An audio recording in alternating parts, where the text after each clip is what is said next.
Mga idol, ito ay tentar. Mga idol, dito tinutuyo yung tela. Pagkatapos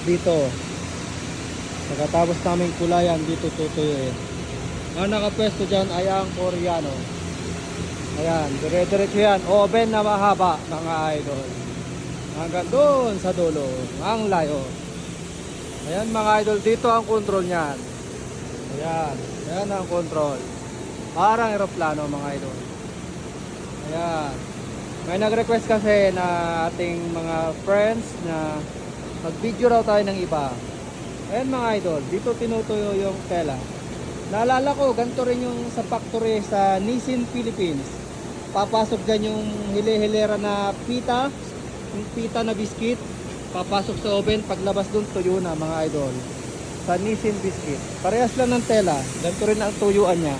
Oven na mahaba. Ayan mga idol. Ito yung tela na aking kinulayan. Ano to? Pulley. Ayan, tinutuyo na siya dyan. Bukas papakita ko yung packing sa bandang area doon. Pang umaga lang kasi yun eh. Kami kulayan. Kami lang ang may pasok bukas mga idol. Kapwa dyan. Ayan yung leader ko. Hindi kumakain. Payat. Ayan, galit. Bakit siya galit mga idol?